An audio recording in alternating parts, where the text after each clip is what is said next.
Olá, meus amigos, tudo bem? Gostaria de trazer uma reflexão hoje referente a um comentário de um amigo muito querido que eu vi nas redes sociais, onde ele indagava duas coisas. A primeira é, falando sobre Lucas, no capítulo 15, a partir do verso 11, fala sobre a história do filho pródigo. E a primeira indagação desse meu amigo falava o seguinte: qual seria a sua reação caso você fosse o filho mais velho que estivesse passando pela mesma situação de ver o filho mais novo saindo de casa, gastando tudo que tem e retornando e sendo acolhido pela família? Mas a segunda pergunta foi a que mais me trouxe reflexão. A segunda pergunta dizia: por que o filho pródigo saiu de casa? Nós muitas vezes, quando fazemos sermão, quando lemos a história, quando pensamos sobre ela, nós fazemos os questionamentos baseado na atitude do filho, em que pediu aquilo que era herança com a morte do pai, sendo que o pai não estava morto, e falando sobre a reação do irmão quando este irmão voltou ao lar, mas também trazendo a atitude do pai em receber alegremente esse filho que havia esbanjado de tudo. Mas a minha reflexão hoje seria sobre a maneira como nós educamos os nossos jovens, os nossos filhos, os nossos irmãos. Talvez você faça parte da educação dos seus irmãos, ou talvez de algum parente seu que esteja sobre a sua tutela. E a minha pergunta é: qual é o tipo de educação que você tem dado para essa pessoa? Qual é o tipo de pessoa que você quer deixar para a sociedade? Qual é o tipo de legado que você tem deixado? E por que eu estou dizendo isso? Nós nos preocupamos muito em saber que tipo de sociedade deixaremos para os nossos filhos. Mas nós não nos preocupamos em saber qual será o filho que deixaremos para a sociedade, você entende? A pergunta é: que tipo de educação nós temos dado para os nossos filhos? O que tem faltado dentro da nossa casa que tem feito com que os nossos filhos, os nossos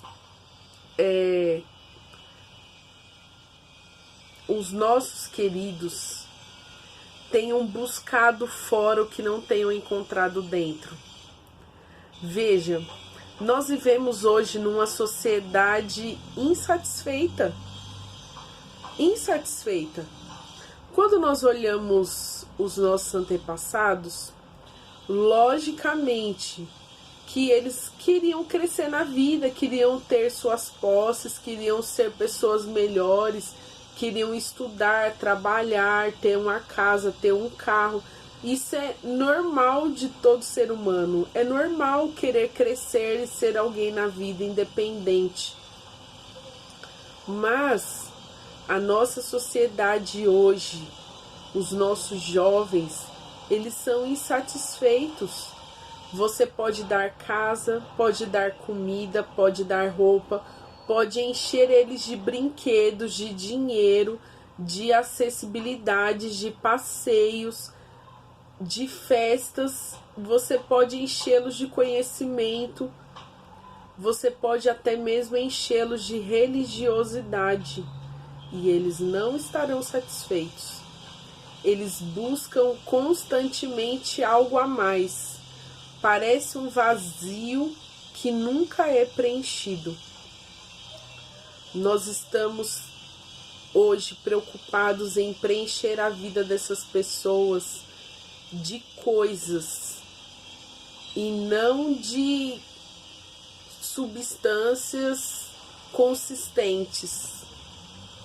Talvez você não esteja me entendendo, ou talvez eu não esteja encontrando palavras mais complexas, mais bonitas para essa meditação de hoje.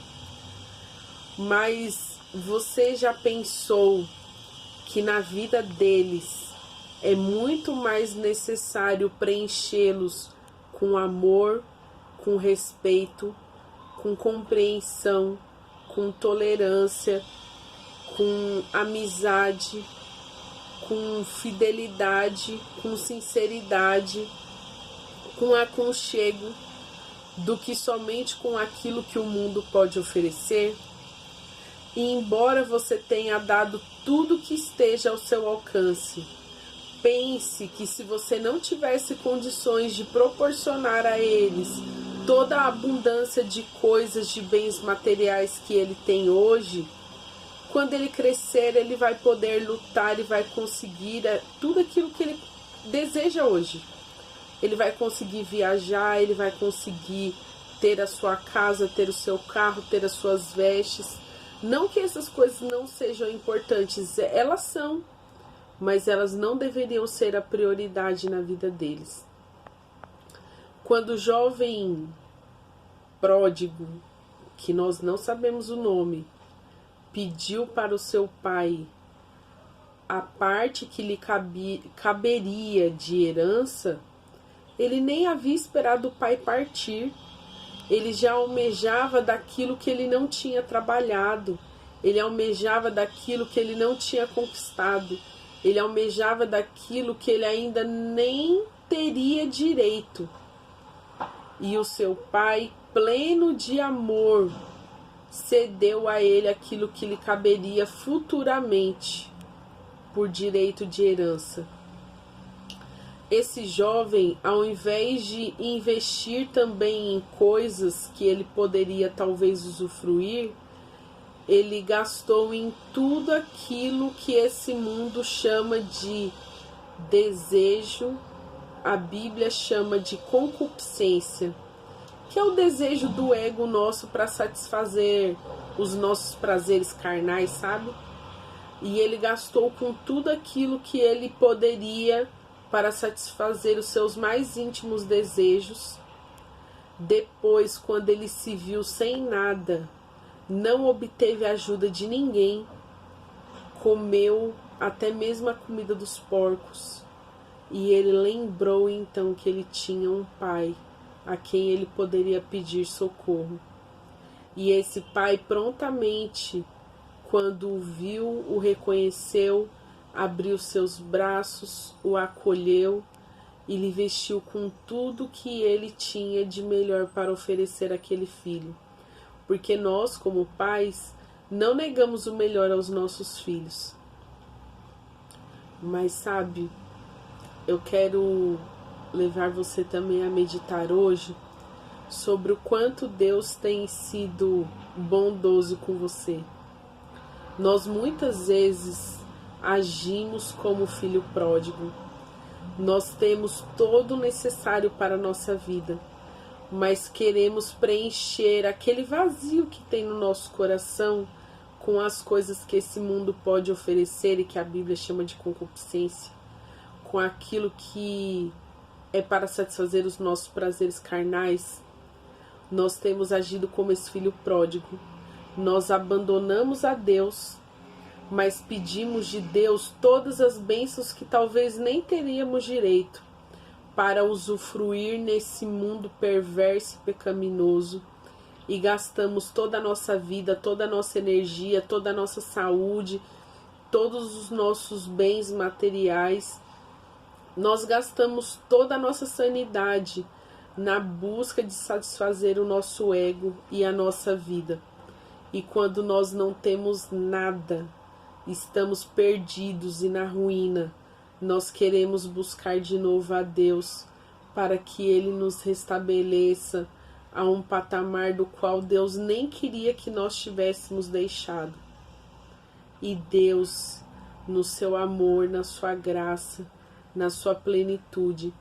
Ele vem nos revestir de novo de glória, de honra, e Ele nos faz ter de novo o nosso sustento, as nossas vestes, a nossa dignidade, nos faz ter de novo aquilo que nós perdemos lá no início.